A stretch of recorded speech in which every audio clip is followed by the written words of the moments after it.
Hi, everybody, and welcome to the sixth discussion of 1,000 Plateaus, hosted by the New Center for Research and Practice. This week, we are discussing the fifth plateau on several regimes of science and the seventh plateau, year zero faciality. So these two plateaus are quite interrelated and interspersed and in many ways follow a sort of passage from one to another, insofar as the seventh plateau relies heavily on the concept of the face, which is introduced in the fifth plateau. It might be interesting to think about for a second the dates in the two plateaus. As we've noted before, each of the plateaus has a date associated with it. And the fifth plateau is 587 BC to AD 70. And these dates, according to Deleuze and Guattari, go along with the destruction of the Jewish temple, which plays a significant role in the movement from the Jewish regime of science to the Christian regime of science. And this actually plays nicely with the date in the seventh plateau, which is year zero, which is the year of Christ, and as they suggest, the birth of faciality, the birth of, as Christ's face becomes the face of the white man, and the birth of racism, I guess. Maybe not the birth of racism, but the beginning of racism, at least to some degree, happens in year zero. So these two dates are intricately connected with Christianity, which is a theme that plays out throughout these chapters. There's a number of things I was hoping to talk about, or that we would discuss today. I need to quickly find my little sheet of paper. And, oh, there it is. So the first thing I think we should talk about is subjectification and signification. These are really the two major categories that kind of are at play in the fifth plateau and are essential to the reading of the seventh plateau.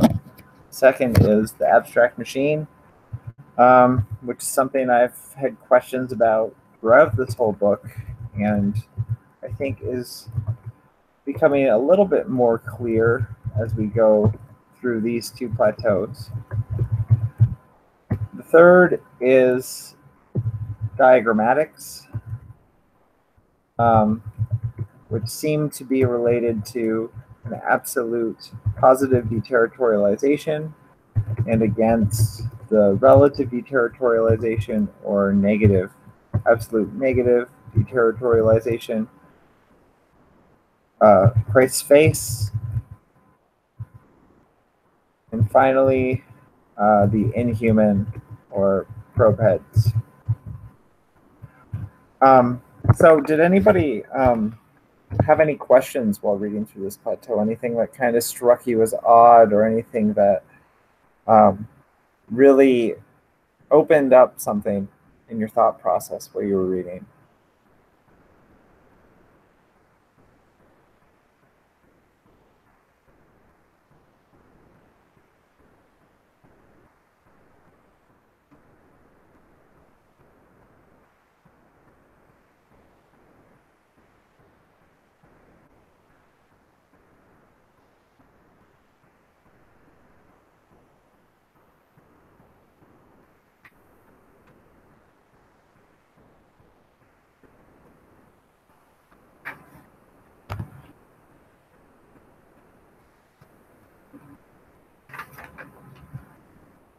Don't make me call on people.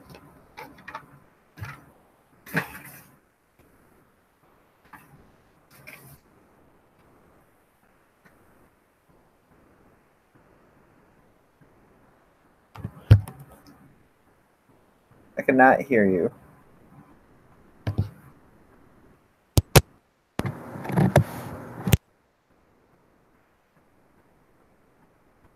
could hear you for a second. I can hear your mic going into the computer, but that's about it. Shoot. I guess my headphones aren't working. Yeah, because I can hear you now. Okay. That's weird. So I guess I'll end the silence. Or my mic things were ending the silence. So these two readings, I listened to them pretty much all on audio, and so I don't have the references in the text, but just throughout this whole thing, I focused a lot, I guess, on the seventh chapter on faciality, but just thinking about it, sort of like what the project is, because there's so little, I think, on what probe heads are, that I couldn't help but think of there's this video I watched that associates the head body relationship to and the face to like the Venus of Willendorf as this ideal representation of the head body relationship, and like the bust of Nefertiti being the prime example of faciality. And so I've been thinking a lot about that, I guess. I don't really have anything good to say right now to start off. Everything's too scrambled. Could you say more about the bust of Nefertiti as the faciality, as like this faciality? Okay, I'll try. So this Nefertiti is, my understanding, is one of the female pharaohs, and of course the Venus of Willendorf is this like almost egg-shaped body type thing, very small, diminished head, and very large breasts and buttocks and labia and whatnot. But it's, I believe it's described as like a object of worship, of goddess worship.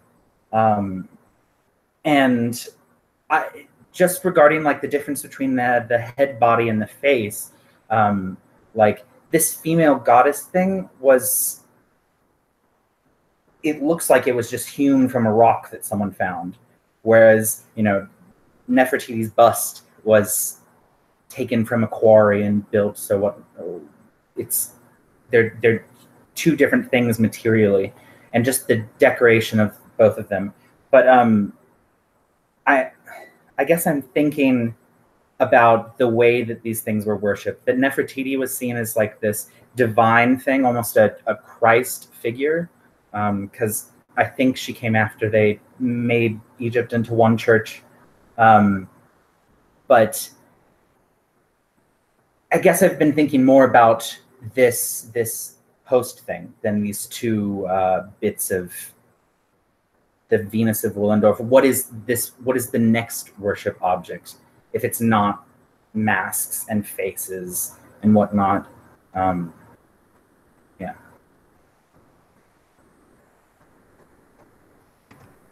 Does worship imply a transcendence? Like I know that there's religions of immanence, right? But is there worship in a religion of immanence?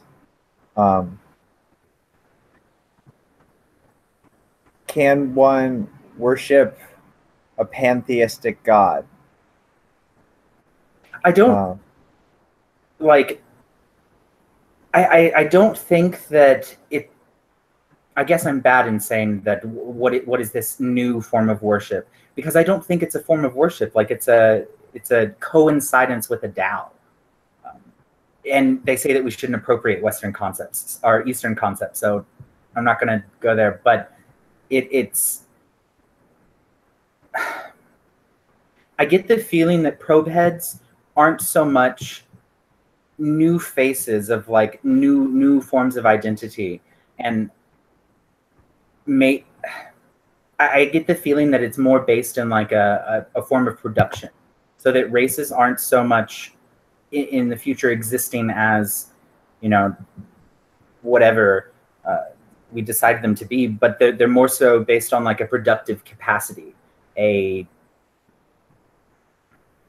don't know. I'm afraid to really describe these things for fear of, I don't know. Territorializing them. I'm sorry, I didn't hear that. For fear of re-territorializing them. Yeah, in a way that's bad. And it's like in having conversations with my friends about reading this, I made the suggestion that, you know, cultural categories would become just matters of production. So that race is sort of, I guess, molecularized to the point of being a connection of different practices, I guess. But as far as worship, I think I don't know. It's a big question. So my understanding, or at least how I read something like the probe head or what comes after, is that it's something like purely speculative. Like anytime we're talking about this after, and I think about it as like this inhuman, because I think that there's like an influence of Nietzsche on Deleuze. There definitely is an influence of Nietzsche on Deleuze here, where this inhuman, this after human, post-human. Not, I don't think it's post-human actually. I don't think Deleuze is a post-humanist, because I think the post-human retains the human. But I think there's something like inhuman that goes along with Nietzsche's Superman, that we cannot say anything about it. We can't say anything about it because if we said anything about it, it would be within our regime. And so the probe heads, to me, seem this sort of experimentation that you're sending out probes to try different things and to see what is working. And sometimes these probes are going to work well, and then we send more probes in that direction. We keep experimenting in that direction. But sometimes they're going to fail, and then we know not to go there. But that's the reason we're sending out probes, is so we don't like just get trapped on a new face, because that's one of the dangers, right? Getting trapped on a new face. Christ gets trapped in a face. But I think it's just purely speculative. We can't say anything about it without, well, we can say things about it, but anything we say has to be pure speculation. We can't say anything definitive, because to say something definitive would just be to be trapped in a new regime of science, or perhaps the same regime of science with a slight difference. But yeah, it's not super clear what these probe heads are at all. And maybe it will be made more clear. The next chapter we read is the one on becoming, and there's definitely an aspect of becoming with the probe heads. There's this desire to become imperceptible, imperceptible to the face, imperceptible to this signifying regime of signs, to this regime of subjectification. And I think one of the things that's important is that this all happens by using the material available to us. There's not, so we're turning the abstract machine of faciality towards the inhuman. That seems to be the goal, and that strikes me as a little bit confusing. So this whole chapter, they've talked about what this machine abstract machine of faciality does. And then they move. I can't. Let's see if I can find the quote. It's right at the end of the chapter, but I don't know if I'm going to be able to find it.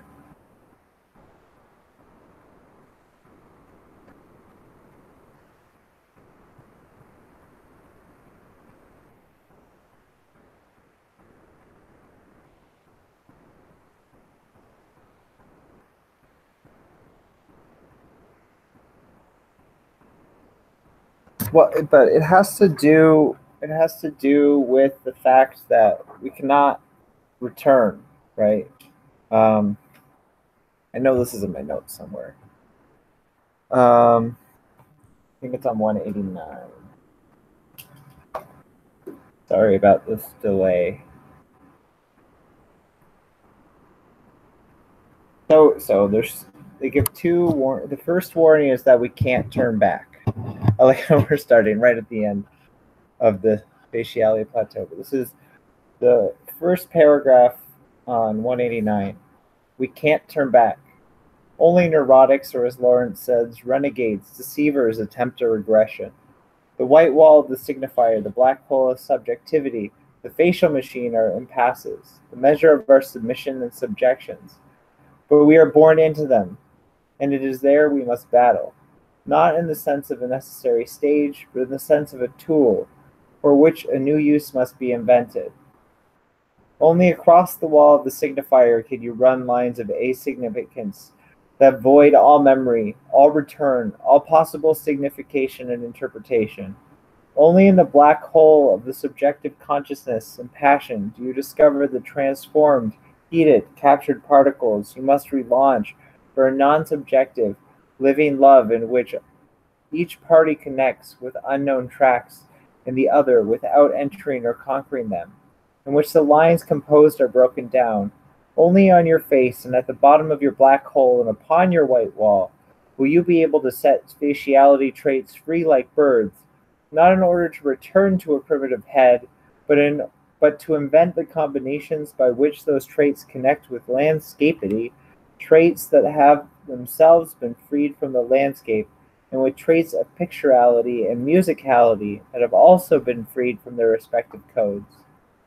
With what joy the painters used the face of Christ himself, taking it in every sense and direction. And it was not simply the joy of desire to paint, but the joy of all desires. Is it possible to tell? Okay, that I don't need to go into the night stuff, but it's not that the faciality is going to be negated.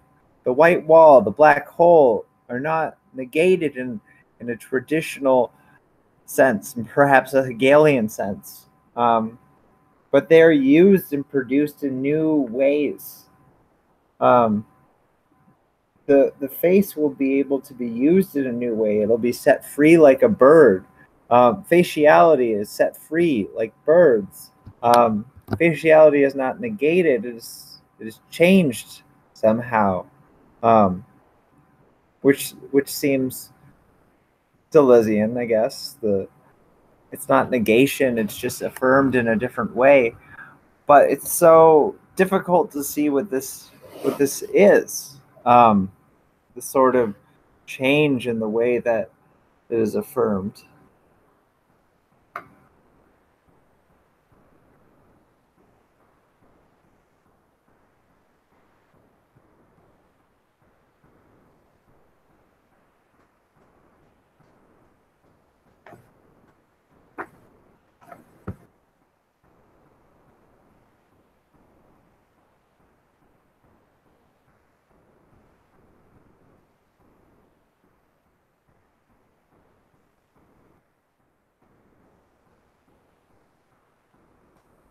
Should we start? Should we go right to the beginning and talk about each of the concepts that's kind of introduced that's important to this chapter? So the first is a sign. Can anybody say what a sign is?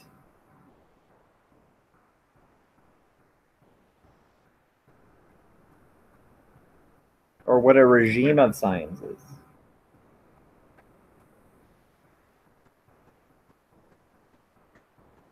So I think a sign is like based on this thing of repetition, that it's a like sounds get associated with image over and over again, and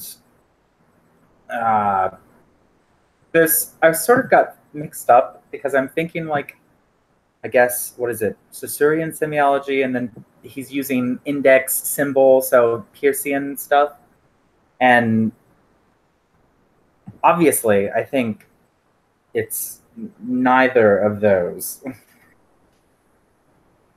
But my suspicion is that Deleuze is closer to Peirce, but it's not. So he's not introducing a linguistic semiology.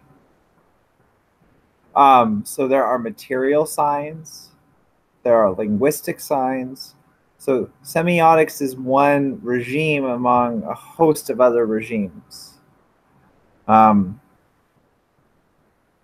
this is tough, I guess, to wrap my head around. Like that everything then is a sign. And what's really interesting to me is there's this great quote at the beginning of near the end of 112. So it starts with contents are abstracted. This is the situation Levi-Strauss describes. The world begins to signify before anyone knows what it signifies. The signified is given without being known.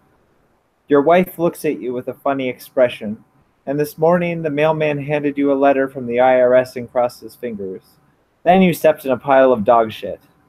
You saw two sticks on the sidewalk positioned like hands of a watch. They were whispering behind your back when you arrived at the office. It doesn't matter what it means, it's still signifying. So this just suggests that I think this goes against like certain held concepts within semiotics, which would have been like, well, the signifier means this, relates to the signified in this way. I think that they're attempting to undo that system. Instead of there being like a signifier signified sign system, there's just signs, and signs refer to other signs, and they don't necessarily mean anything. There's just signs. And so I have no idea, like, is a book a sign? Is a phone, like, it's so hard for me to escape the linguistic confines of thinking through signs as a linguistic or semiotic system. But they're trying to do that.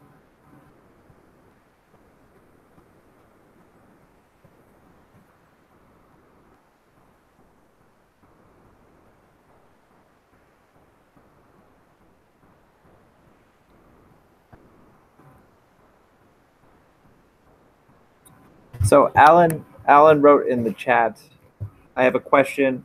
And Alan, if you want to talk, you can unmute yourself. Okay, I think I did it. Yeah, we can hear you. Yeah, my question is, because I remember a part in the geology of morals when they are introducing exactly the concept of sign. I remember I was really confused in that part because I don't know, thinking like about what you're saying, that signs are not like exclusively linguistic signs, etc. But they when they're discussing like the how do you say, like the despotism of the signifier, and like the illusion of the third stratum that translates all the rest of the stratums, they nevertheless I think they say that at least in this book they are like grabbing the concept of sign like to refer to something that belongs to the third stratum, not necessarily like signifying signs or linguistic signs, but that it's something that belongs to the third stratum, like the linguistic stratum or the anthropomorphic stratum, or however you want to call it. No, so that's something a bit confusing to me, I think. Do you have a page number? Mm, let me check. I just remember when I read it like some months ago, but Yeah, no worries. mm, So according to the index, they talk about the sign in that chapter from pages 64 to 69. If that helps. well, let me check.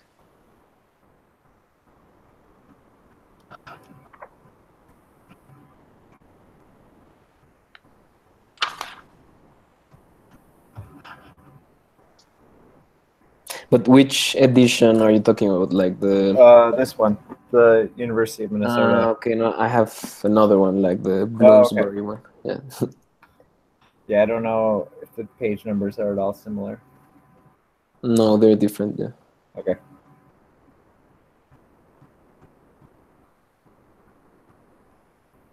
Yeah, but I actually think that the concept of sign changes quite a lot, like in different parts of Deleuze's work, because I remember how he uses the concept of sign in Proust and science, and also in difference and repetition, and it's something like, I think, I'm not sure, but I think it's different because it refers more to something that like a shock to perception that deterritorializes, like the or just like dismantles like the image of thought, and like the Kantian harmony between faculties, and I think that in that context is used more like something that shakes perception and like common sense, etc. And I think that here it seems more something, yeah, maybe like something more Pierce, like Pierce, but I'm not sure. But I will check in the pages here. So in my edition on page 66, and I think that they're being quite abstract when they're talking about signs. But they say, so I'll start. So this is on page 64. And this is, let me check how far into the chapter this is. So it's about 10 pages from the end of that plateau. They say Challenger wanted to go faster and faster. Well, let's skip ahead a little bit. Should we say that they are everywhere on all? Okay. Under what circumstances may we speak of signs? Should we say that they are everywhere on all the strata, and that there is a sign wherever there is a form of expression? We may summarily distinguish three kinds of signs. So they don't really answer that question yet, but we may summarily distinguish three kinds of signs: indexes, territorial signs; symbols, which are deterritorialized signs; and icons, which are signs of reterritorialization. Should we say that there are signs in all strata, under the pretext that every stratum includes territorialities and movements of deterritorialization and reterritorialization? This kind of expansive method is very dangerous because it lays the groundwork for or reinforces the imperialism of language, if only by relying on the function of universal translator or interpreter. It is obvious that there is no system of signs common to all strata, not even in the form of a semiotic chora theoretically prior to symbolization. It may appear that we may accurately speak of signs only when there is this distinction between forms of expression and forms of content that is not only real but also categorical. So I wonder, it would seem that there aren't signs in in the primitive or pre-signification regime, according to this.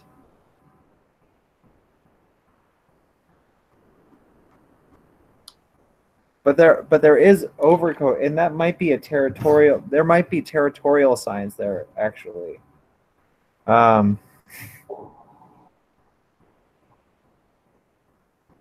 I'm not sure. But it seems that it requires a distinction between content and expression for there to be a regime of signs. You mean like the separation between content and expression that happens on the third stratum? What do you mean by third stratum?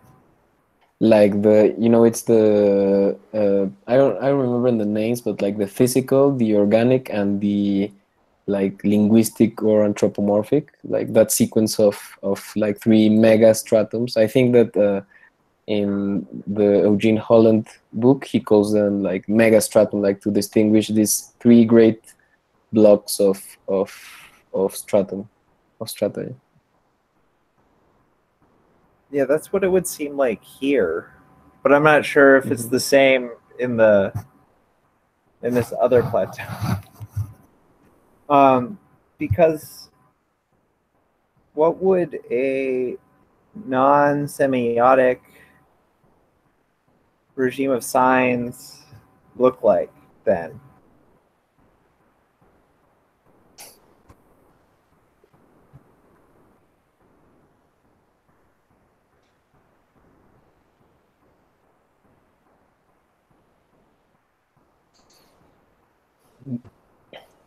Is there a linguistic regime which is not semiotic? Well, I don't know. Sure. I'm not sure. Yeah, it's confusing because I think that in geology of morals they call this like third stratum linguistic, but in regimes of science you see that also like the regime of science, I think, belongs to this like last stratum, which involves humans and language and society, but like these pre-signifying regimes of sign and counter-signifying regimes of sign, I think they're not like semiotic, but then I don't know like how signs work there, no? But it's complicated.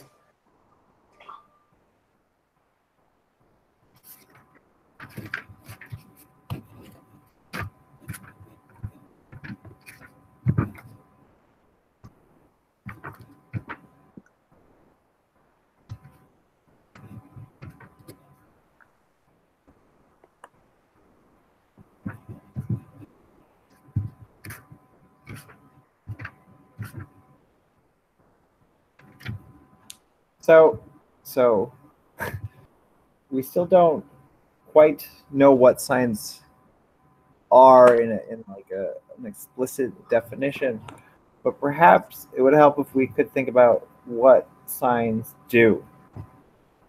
So it would seem that signs refer to other signs, and only to other signs ad infinitum. So signs do not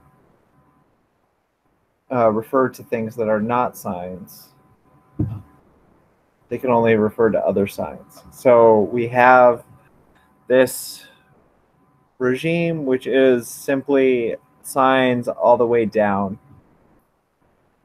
And there are always 2 signs because one sign has to always refer to another sign. There can't be a single sign. There always has to be 2. So that's basically what we get with a regime of signs, and I guess maybe we could call that, in a Spinoza sense, the essence of signs. What do signs do? They refer to other signs. But they don't necessarily mean anything in order to signify. So what?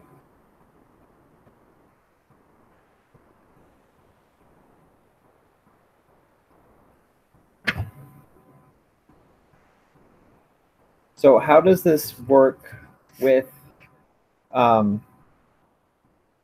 the movement from the pre-signifying regime to the despotic face. What happens, or what happened, to use the title of the 8th plateau, what happened in order to make this movement possible? Because the movement from the pre-signifying to the despotic regime is not an evolution, but rather the result of certain lines of flight that are opened up, which allow the movement to take place.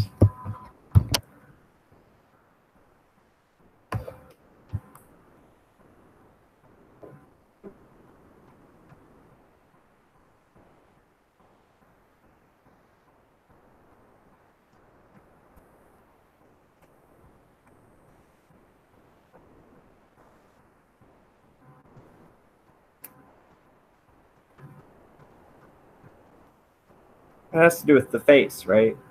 Mm-hmm. I was. Face. Sorry. Go ahead. I was thinking about, I guess, the regime of signs, and I was looking through some of Provetti's notes, and so he makes the point that they're circular.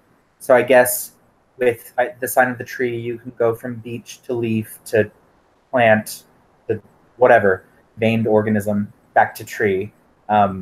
So I guess in that in the pre-signifying sense, before you have Christ, there's these thunder is just as related to mushrooms as it is to I don't know, floods that happen in the next week. But I think that this move to Christ, like, I think of everything that also goes alongside it, and it's like the increase in or the frequency of civilization, and I guess the structuring of it. So like the move from this pre-signifying thing where anything sort of mean, maybe not, but anything can signify anything else. This installation of Christ's face into things is like I think the note said something to crystallize. So it's a way of creating these signs. And I found that like this Jesus face that's supposed to, I guess, order the world in a certain way. So this way I do all of these things and they mean this one thing. Like Jesus' face is in the center of the city, and I do all of these things because they mean my salvation in the end, I guess. And said mother child, and that makes me think of like the child breastfeeding. That I think this is Lacan. He doesn't know any difference between himself and the mother. That's maybe a little inaccurate, but it's no longer mother child. Then it's been this like family relationship of this mother has X choice to do this, and the father does this, and there is no bond between the mother and the child. But some of the diagrams in the chapter on the face, so I'm thinking like, what is it? White wall of signifiance and the black hole of subjectification, and the diagrams of the faces they make. So the black hole of subjectification captures everything and I guess renders it null, whereas the white wall of signifiance, because everything is possibly or can possibly expand from it, is making all possible signs related to all other signs. And so these diagrams, I am trying to, I guess, Yeah, those. I don't much understand the what they're doing, I guess, and why it's relevant that there is this simple face, and how it gets more complex and even sort of alien in the more, I don't know, complex ones. So I just keep thinking of Tauruses and stuff. But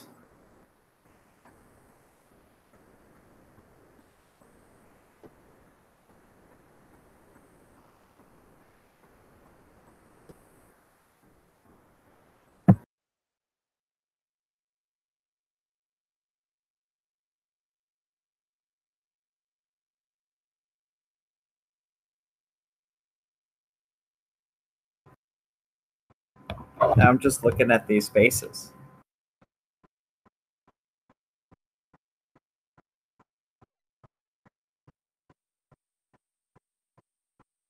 So the faciality is not one or the other, right? It's the almost the intersection. It's the white wall black hole system.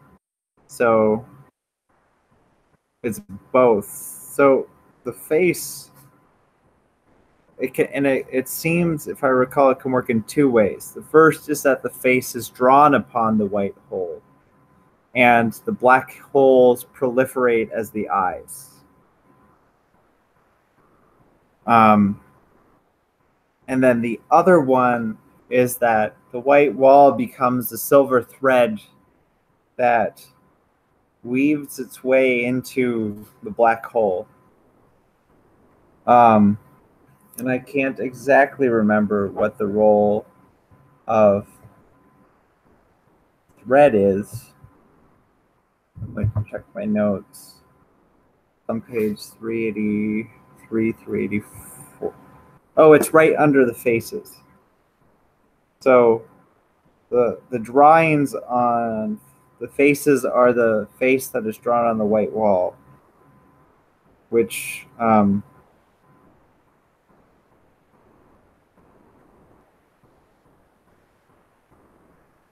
operates by binarization, but multiplies the binaries by n.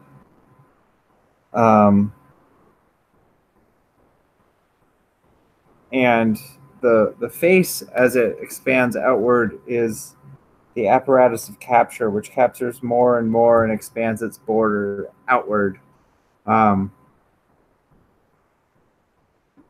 And overcome every. So if I recall correctly, the face on the white wall is the face of the despot, which makes sense because the goal of the despot is to overcode everything, to become over top of everything. Whereas the white wall that's unraveled and the silver thread over the black hole is more like the capitalistic regime, which is reflexive. Yeah, it's reflexive, passional, and subjective. So if the black hole is the face of the despot on the white wall, that is the regime which it's a disciplinary regime, right? It's the Foucauldian disciplinary regime. It tells everything where it fits within the white wall. Everything, there's blockages everywhere. Oedipus is everywhere on this white wall, blocking you from following any line of flight. So this is the old disciplinary regime. This is the pre-1970s regime, whereas the second faciality regime, the black hole that is proliferated with this white thread, this is the neoliberal sort of regime. It's the regime where there's freedom everywhere, but there's no freedom at all. It's the society of control, which allows you to do whatever you want, but controls you through death. And so it's reflexive, right? So the regime can allow new things to crop up and proliferate. It allows pride to come about because it takes Stonewall and turns it into this capitalistic thing. So I skimmed Jason's essay on Michael Jackson and Barack Obama today, and it does the same thing here, right? It allows Michael Jackson, this black icon, to come about in the late 1970s, early 1980s, and become just this force of deterritorialization and destratification. But it takes that force of blackness, and it turns it white. Not necessarily in terms of like skin color, but in terms of it makes that music safe. It appropriates it. It makes it its own. And as a result, later Michael Jackson is no longer the same disruptive force that he once was. No, now he's a part of this very machine that he once disrupted. And this is the reflexive and subjective aspect of it, of this black hole with this white thread that is weaving through it. Now, in the second, there's still, Oedipus is still everywhere in this second regime, but Oedipus is hidden. It's not as explicit, and it's really an internalization of the borders, because the borders are no longer clear upon the wall. Now they're hidden within the black hole. So now, whereas before you had your own little role in society and played nice and did everything because of the police, because of prison, because of whatever, now you do it because you're incapable of doing anything else. Because you don't have the material ability to do it or whatnot. So I think that there are slivers of postscript on the societies of control here.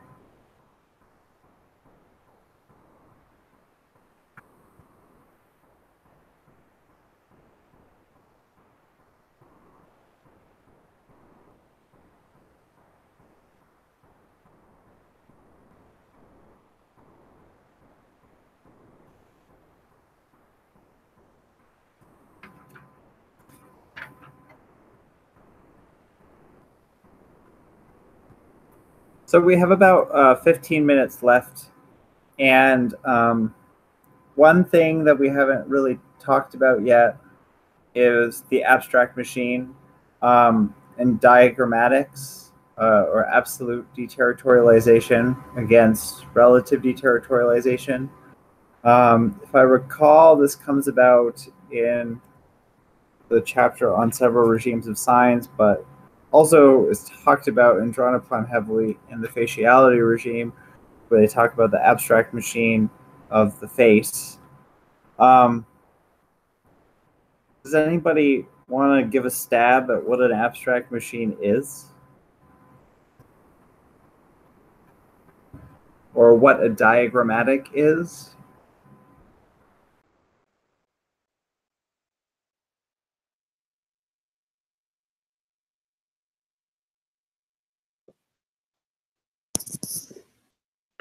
Well, maybe I can say something. Go for it. Yeah. Well, from what I understand, the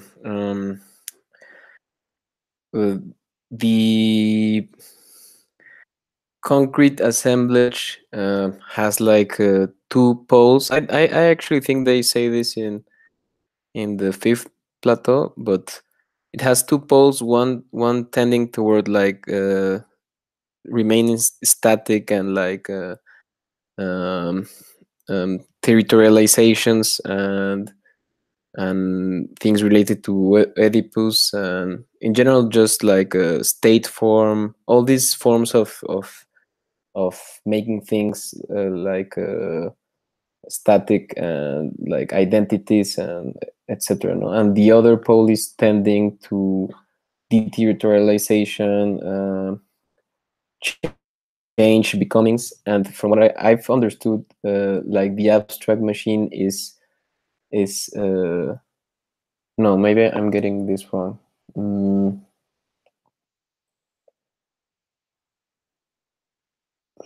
No, because the abstract machine also has like these two poles, right? Like from I think the abstract machine is sort of I would venture to say something like the virtual idea that Deleuze works on in difference and repetition. It's uh, like a reworking of a Platonic idea, like an essence, but not like a static and identical essence, but an essence immanent to the concrete assemblage, which organizes and distributes actual and concrete things, but can do it in these two, like tending to these two poles, which one is like the plane of organization and the other is the plane of consistency. So I would say that an abstract machine is something like a really different kind of essence, but an essence in movement and immanent, not transcendent, and that's something like somehow how I understand it. I don't know if it's correct, or what do you think? Well, I think you're right that it's related to the virtual, because I think it's related to the body without organs. And I think that there is something virtual about this sort of body without organs, plane of consistency, abstract machine sort of trifecta that is operating upon the stratified space. So I think it's confusing because sometimes the body without organs or smooth space seems to be on a continuum with the stratified space. Right? So the plane of consistency seems to have two roles. On certain aspects, it goes from consistency to organization, from smooth to stratified. But at other times, there seems to be this plane of stratification, and then on a different level, perhaps the virtual, the plane of consistency.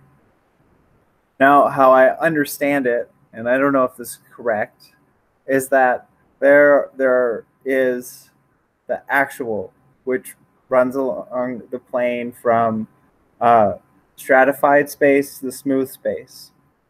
And the smooth space is most similar to the virtual, which is itself a smooth space or a body without organs. So I think that the body without organs or the smooth space or the consistency is spoken of in two voices. There's the voice of it as the virtual, and there's the voice of it as the actual. And the actual that most closely is most, I want to say resemble, but that's a horrible word to use when talking about Deleuze and Guattari, but that most closely resembles the virtual, where there isn't organization. And it seems that the abstract machine acts upon the plane of the actual. So I think it is actualizing force of the virtual, which is itself constantly affected by the actual as well. So I think that this is just a long way of saying I think you're correct.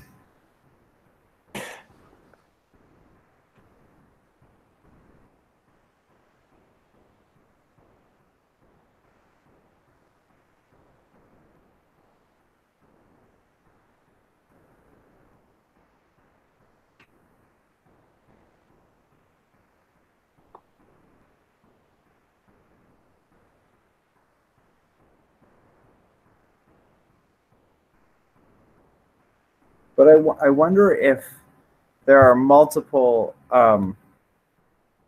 forces which act upon, there are multiple forces that act upon the actual. There's indexes.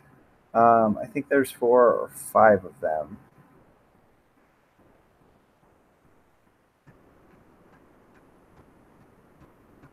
Can't remember where they say this. Oops, wrong.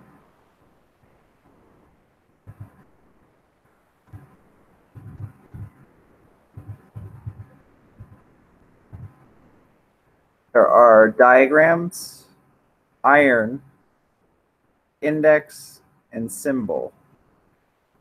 No, I'm not sure what page that's on. I think it's around 140. Oh, I was on the right page. So there's diagrams, indexes, icons, and symbols, which are the various forms of deterritorialization and territorialization. And all would seem to act upon the actual, but in different ways and must be distinguished from one another.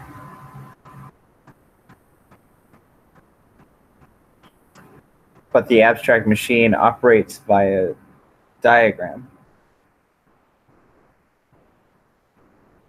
And it's really confusing how it seems to operate. It seems to operate, so it is neither content nor expression. It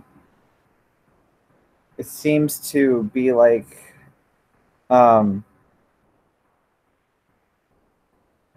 it constructs a real that is yet to come. It is absolute but not undifferentiated, and it's not transcendent.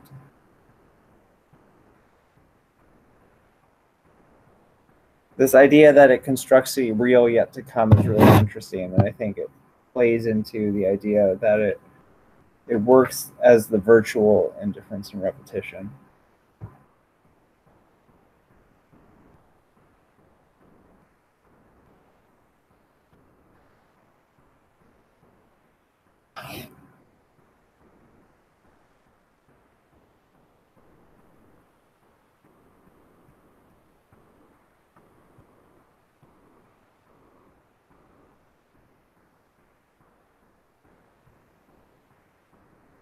All right, so we've been on about an hour. And I think we've gone over the 5 topics I was hoping to go over this week. Does anybody have anything that they'd like to bring up before we close?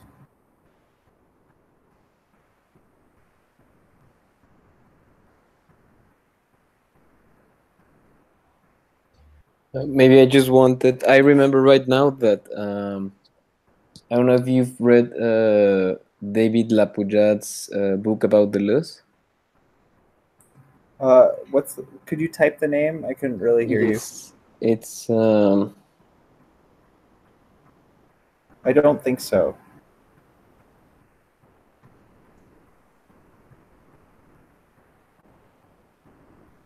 No, I haven't read that book. No, because I remember that it's a great book, and there now that you were talking about like the relationship between the abstract machine and like the concrete assemblage, there he explains I can't remember right now, but he explains that relationship like in a really precise and clear way, and he has a chapter about 1,000 plateaus, and he like explains it with just 4 concepts, which are precisely like the assemblage, the abstract machine, and I don't remember the other 2, but just like a reference that could be useful to understand like that relationship between the abstract machine and the concrete assemblage. I think it's a really great book. Read it like 1 year ago, so I don't remember much anymore, but highly recommended, I think. Cool. Thanks for the recommendation. Yeah, no problem. All right, so next week we are tackling the longest plateau, I think it's 78 pages, but it's the plateau on becoming, the 10th plateau, 1730, becoming intense, becoming animal, becoming imperceptible. Yeah, it's a monster of a plateau, but I think it's well worth the read, if I recall from the last time I read this text. And I think it's also quite a bit of fun to read, not unlike the Challenger Plateau, the Geology of Morals, since they speak in different voices as different characters sort of throughout the text. Through the, they give the memoirs or the memories of various figures. So we have 2 more weeks, so I hope to see you all next week. Again, same time, same place. Thank you all for participating today. I really appreciate the work you're putting in with me to read this monster of a text. All right. Bye, everybody.